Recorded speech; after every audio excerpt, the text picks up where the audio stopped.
RRB JE के लिए पता नहीं कितने लाखों बच्चों ने फॉर्म भरा होगा, पर सिलेक्शन तो केवल 2,500 बच्चों का ही होना है। पर ऐसी कौन सी स्ट्रेटेजी आप फॉलो कर सकते हो जो 2,500 की लिस्ट में आप आ सको? वो है टॉपर्स स्ट्रेटेजी। 2024 के अंदर जिन बच्चों का सिलेक्शन हुआ, उन सभी बच्चों के इंटरव्यू हमने कंडक्ट करवाए थे, और जितने भी इंपॉर्टेंट पॉइंट्स हैं जो उन्होंने अपनी पढ़ाई के दौरान यूज किए, वो सब कुछ समअप करके मैं यहां पे लेके आया हूं। इस वीडियो को जरूर देखिएगा स्टार्टिंग से लेके लास्ट तक, सो दैट आप मिनिमम एफर्ट के साथ भी मैक्सिमम आउटपुट ले सकते हैं। और जितने भी बच्चे अपने आप को 3 महीने के लिए चार दीवारी के अंदर बंद करके डेडिकेटेड तरीके से पढ़ के सिलेक्शन लेना चाहते हैं, तो कमेंट करके जरूर बताइएगा, ठीक है। और ये स्ट्रेटेजी जरूर फॉलो करिएगा जो मैं बताने वाला हूं। आप अपनी पूरी पढ़ाई को 3 महीने के अंदर डिवाइड करनी है, क्योंकि जो एक्सपेक्टेड डेट है बच्चों, वो आपकी कब तक हो सकती है? फेब्रवरी एंड या फिर मार्च के स्टार्टिंग में देखने को मिल सकती है। अब जो भी लोग बोल रहे हैं कि भाई मई तक चला जाएगा, है ना, जून तक चला जाएगा, भाई ऐसा कुछ नहीं होना है। 2026 का सर्कुलर भी आ चुका है, और आप लोगों के लिए मैंने उसका वीडियो भी डाला। उसके अंदर खुद बताया जा रहा है कि जुलाई अगस्त तक आपको नई वैकेंसी का अनाउंसमेंट देखने को मिल सकता है। और यदि वो वैकेंसीज उस समय पे आनी है, तो इसके पहले 2025 को कंप्लीट किया जाएगा। इसीलिए 3 महीने वाला जो आपका स्ट्रेटेजी है, वो सबसे बढ़िया काम करेगा, ठीक है। अब देखो काम क्या करना है। पहले 3 सेक्शन में डिवाइड कर दो। पहला सेक्शन, दूसरा सेक्शन, तीसरा सेक्शन। पहले सेक्शन के अंदर वो सभी टॉपिक्स आप यूज करिए, और वो सभी सब्जेक्ट जो सबसे ज्यादा प्रायोरिटी और मोस्ट वेटेज वाले हैं, और लगभग आपको 10 जनवरी के अंदर अंदर टारगेट रखना है कवर कर सके। दूसरी चीज, सेकंड सेक्शन के अंदर मीडियम प्रायोरिटी वाले, मीडियम वेटेज वाले सब्जेक्ट या मीडियम वेटेज वाले टॉपिक्स को आपको कवर करना है, और उसका टाइम पीरियड आपको डिसाइड पहले से ही करके रखना है कि भैया 10 फरवरी तक हो जाना चाहिए। क्लियर है? और नेक्स्ट, जब तक आपकी एग्जाम डेट नहीं आ जाती, तब तक आपको रिवीजन, जो बचे हुए टॉपिक्स हैं उन पे कैलकुलेशन करना, उन पे टेस्ट देना, जितनी भी आपको फाइनल करना है, वो सब आपका थर्ड सेक्शन के अंदर आएगा। तो मोस्टली आपको 10 फरवरी तक आपको अपना सिलेबस कंप्लीट करके रख देना है। अब वो होगा कैसे? यदि आप इस पूरे पैटर्न को समझोगे, तो आपको पता चलेगा कि 90 मिनट ही आपको मिलते हैं 100 क्वेश्चन को सॉल्व करने के लिए। और जिस हिसाब से इस बार वैकेंसीज आई है बच्चों, वो केवल 2,500 के अराउंड है, तो कंपटीशन तुमको टफ मिलने वाला है। और इस कॉम्पिटिटिव इन्वायरमेंट के अंदर भैया रॉ मार्क्स आप अपने हिसाब से पहले ही लेके चलिए, 80 से 85, है ना। लास्ट टाइम भी कई बच्चों ने 85 86 तक नंबर ला के रखा है यार। और इस बार तो वो जो बच्चे रह गए हैं, वो इस बार बहुत अच्छा कंपीट करने वाले हैं आप लोगों के साथ। तो 80 से ज्यादा नंबर ही आपके टारगेट में होना चाहिए, तभी आप 100% सिलेक्शन मानेंगे, ठीक है। ये अनरिजर्व कैटेगरी की बात हो रही है। इसी हिसाब से ओबीसी आप मान लीजिए 5-6 नंबर कम करके, और उसी हिसाब से एससी एसटी 10-15 नंबर कम करके आप मान लीजिए। क्लियर है? तो ये आपको 80 से ज्यादा टारगेट रखना है। कैसे अचीव होगा वो बता देता हूं। यदि आप यहां पे थोड़ा सा अच्छे से यहां पे कंसंट्रेट करते हैं, तो यहां पे देखिए बच्चों, ये वाला लिस्ट। तो मैथमेटिक्स के जो वेटेज है, वो बेटा 30 का है, और उसमें आपको टारगेट रखना है कितना? 25 का। वो कैसे अचीव होगा? तो पहली प्रायोरिटी में बच्चों आपको, जैसे ये जो स्टार्टिंग के आपके दिए गए, जैसे आपका सिंप्लीफिकेशन जो 4 से 5 क्वेश्चन आते हैं कम से कम, और नंबर सिस्टम जिसमें 4 से 5 क्वेश्चन 2024 में पूछे गए थे, मेंसुरेशन 3 से 4 क्वेश्चन, ट्रिग्नोमेट्री 2 से 3 question, speed, time and distance 2 से 3 क्वेश्चन। तो ये आपकी पहली प्रायोरिटी बननी चाहिए, मतलब ये फर्स्ट सेक्शन के अंदर कंप्लीट होना चाहिए before 10th of January. Clear है? इसी तरीके से आप रीजनिंग में देखिए मेरे बच्चों। रीजनिंग में देखेंगे तो 25 में से आपको 20 से ज्यादा नंबर लाना पड़ेगा बच्चों, और वो तभी पॉसिबल है जब आपकी प्रैक्टिस अच्छी हो। रीजनिंग बहुत सारे बच्चे करते हैं, पर हमेशा आंसर गलत आते हैं। हमारे यहाँ भी कई बच्चे टेस्ट दे रहे हैं, पर उनके आंसर इतने सिली मिस्टेक के साथ गलत होते हैं कई बार, कि देख के लगता है कि ये बच्चा ऐसी गलती कर भी कैसे सकता है। तो आपको उन सभी सिली मिस्टेक को क्या करना है? रेक्टिफाई करना है। वो तभी पॉसिबल है, ज्यादा से ज्यादा टेस्ट दीजिए, ज्यादा से ज्यादा प्रैक्टिस करिए, ठीक है। तो उसके लिए आपको पहली प्रायोरिटी में जो सबसे ज्यादा नंबर दिलवा सकते हैं, उन पे टारगेट रखना है। जैसे आपका सीरीज वाले जो क्वेश्चन आते हैं, 5 से 6 क्वेश्चन पूछे जा रहे हैं। पजल वाले क्वेश्चन 2 से 3 पूछे जा रहे हैं। क्लासिफिकेशन 2 से 3 क्वेश्चन, कोडिंग डिकोडिंग 3 से 4 क्वेश्चन, डायरेक्शन डिस्टेंस 2 से 3 क्वेश्चन। तो ये आपकी फर्स्ट प्रायोरिटी होनी चाहिए। अब आती है बात कि सर क्या ये दो सब्जेक्ट पे ही पहले फोकस करें? यस, बिल्कुल 100%, क्योंकि ये आपको है ना भाई, ये ऐसे सब्जेक्ट हैं जो आपको मैक्सिमम आउटपुट दे सकते हैं। अब जैसे क्वेश्चन प्रैक्टिस के लिए, क्योंकि कहीं ना कहीं से आप थ्योरी पढ़ते हैं, कई पेड बैचेस लेते हैं बच्चे, है ना, कहीं से आप पढ़ रहे हैं, पर जो बेस्ट बुक रहेगी आपके लिए, मोस्ट रिकमेंडेड बुक, वो है राकेश यादव सर की बुक है। आप जानते भी होंगे इन सर को। ये बुक रेफर करिए, आपको बहुत ज्यादा बेनिफिट होगा। और यदि मैं रीजनिंग की बात करता हूं तो for the practice, for the theory purpose, आप RS अग्रवाल की बुक ले लीजिए। ठीक है, यदि वो नहीं हो पाता है तो आप, यदि आपका रीजनिंग बेटर है, ठीक है, पहले आप कर चुके हो, तो आप MCQ प्रैक्टिस करिए। पर वो आप कहां से करेंगे? YCT से करेंगे, यूथ पब्लिकेशन बुक से करेंगे। तो वहां पे क्वेश्चन है और उसके इमीडिएट नीचे आपको उसका सॉल्यूशन भी दिया हुआ है। तो बहुत अच्छा आपको फायदा मिल जाता है, बहुत अच्छे आपके कंसेप्ट भी क्लियर हो जाते हैं। SSC में, RRB में किस तरीके के क्वेश्चन पूछे जा सकते हैं, वो सब भी वहां पे प्रॉपरली मेंशन किया रहता है। अब आते हैं भाई, ये जो आपको थोड़ा दिक्कत दे सकते हैं, तो वो देखिए यहां पे।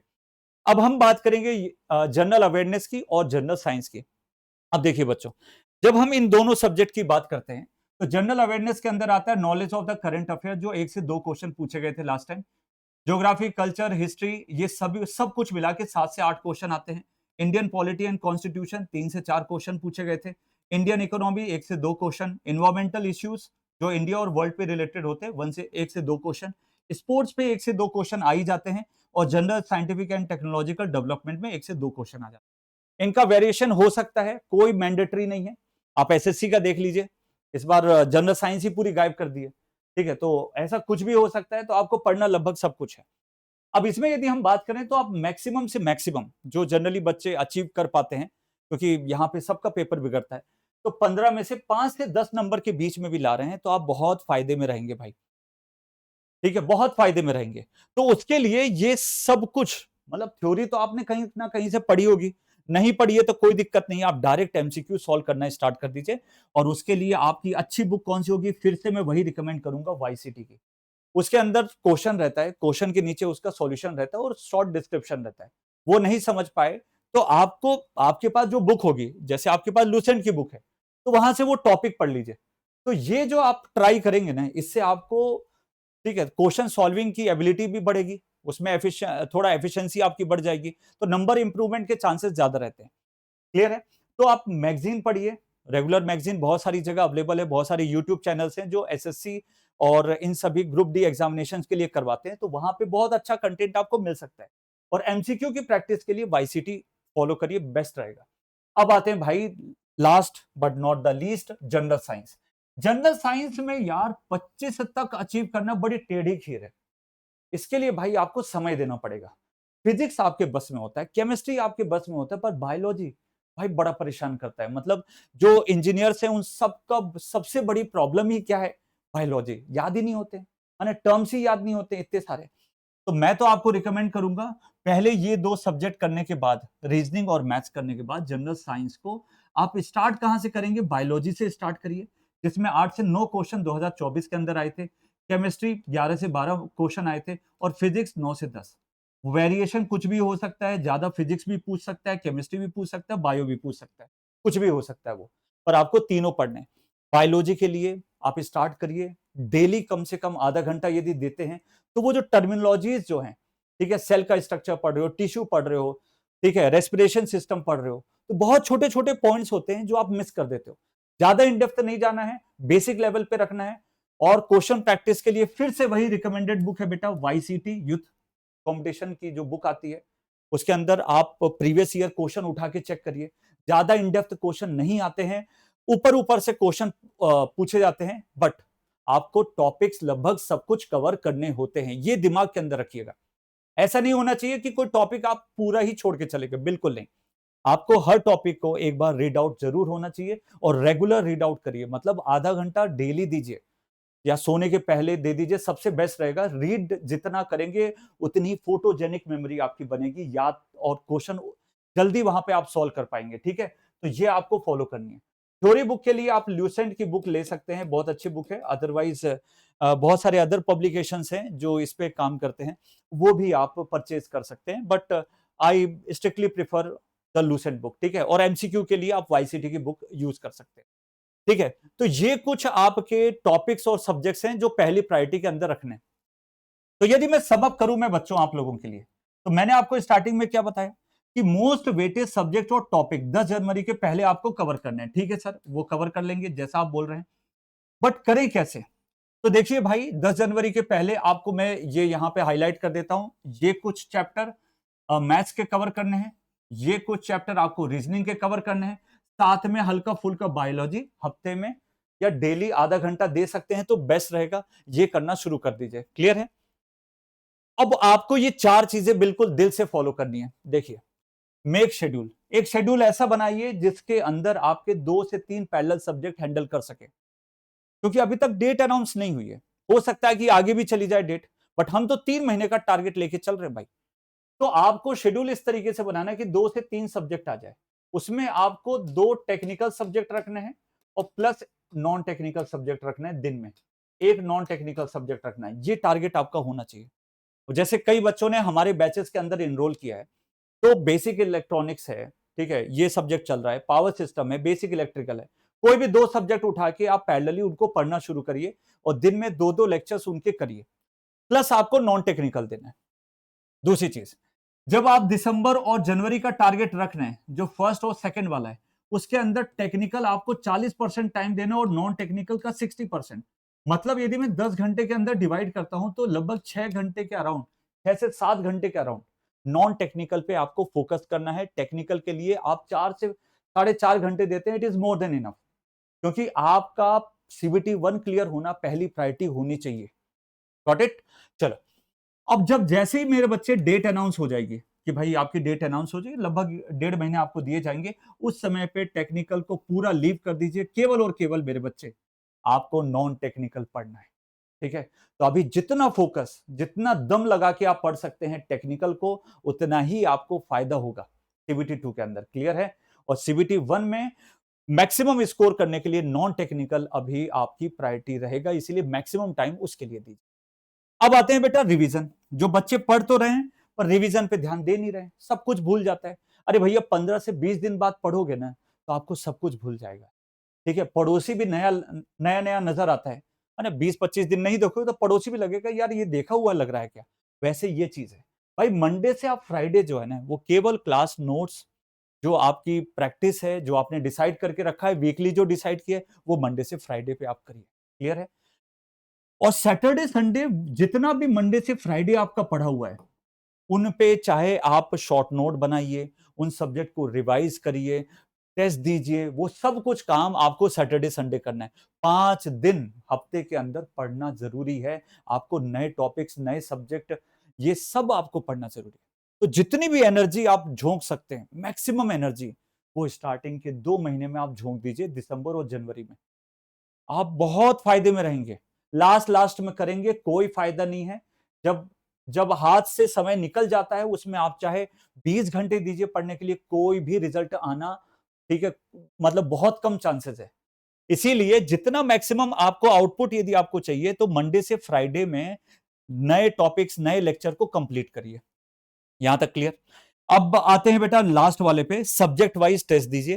तो जो यहां पे आप देख सकते हैं, वीकली टेस्ट के साथ शुरुआत करिएगा। मॉक टेस्ट देने की कोई जरूरत नहीं है, अभी आपने सिलेबस ही कंप्लीट नहीं किया।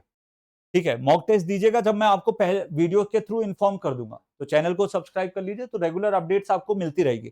तो वीकली टेस्ट देने हैं अभी। मान लीजिए कि आपका कोडिंग डिकोडिंग वाला हो गया तो उसका टेस्ट दे लीजिए।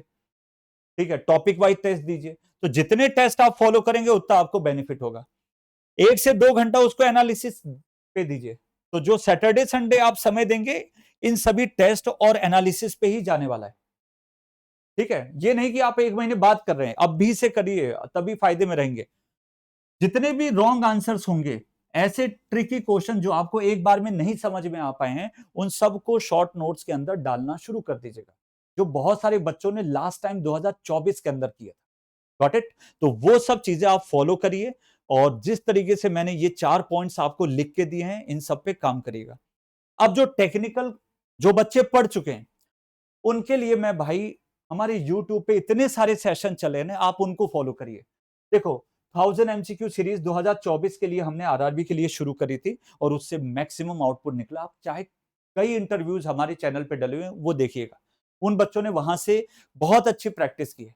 कई बच्चे ऐसे हैं जो अभी जेकेएसएसबी में सुपर 555 एमसीक्यू को सॉल्व किया, प्रैक्टिस किया, और maximum question as it is आपको वहां पे देखने को मिले। और अभी नई सीरीज आप सभी बच्चों के लिए सीबीटी, एसएससी जेई सीबीटी 2 के लिए, आरआरबी के लिए, आप सभी के लिए धुरंधर सीरीज शुरू की है। तो आज उसका थर्ड सेशन है जो लोकेश सर रात को 8:30 बजे लेने वाले हैं, वो फॉलो करिए। और उन एमसीक्यूज को हम एप्लीकेशन पे अपलोड करते हैं, तो वहां पे आपके पास पीडीएफ प्रॉपर्ली मेंटेन रहेगी, डाउनलोड करवा के बाद में उनकी प्रैक्टिस अलग से भी कर सकते हैं। बाई चांस आपका कंटेंट थोड़ा सा लैग कर रहा है, उतना अच्छा नहीं जा रहा है, रिस्क मत लीजिएगा, ठीक है। 1-2 हजार से आपकी जिंदगी का ऐसा सुनहरा पल आ सकता है, ऐसा सिलेक्शन वाली लाइफ आ सकती है, जिससे आप बिल्कुल ड्रास्टिक चेंज ले सकते हो, समझे। तो इस असमंजस में जो बच्चा रहेगा कि यार 1 से 2 हजार कौन इन्वेस्ट करेगा, तो भाई आप तैयारी ऐसे एग्जाम के लिए कर रहे हैं जहां पे लाखों बच्चे आ, मतलब डेडिकेटेड हैं। कई बच्चे ऐसे हैं जो 2-2 3 साल प्रिपेयर कर रहे हैं। तो आपको एक सही कंटेंट एग्जाम ओरिएंटेड होना जरूरी है, जो हम अपने बैचेस के अंदर दे रहे हैं, ठीक है। आप आरआरबी के लिए ये वाला बैच ले सकते हैं, या आरआरबी प्लस एसएससी का बैच ले सकते हैं। अदर एग्जामिनेशन की भी टारगेट रख रहे हैं, तो उसके लिए foundation basic and foundation pro batch ले सकते हैं।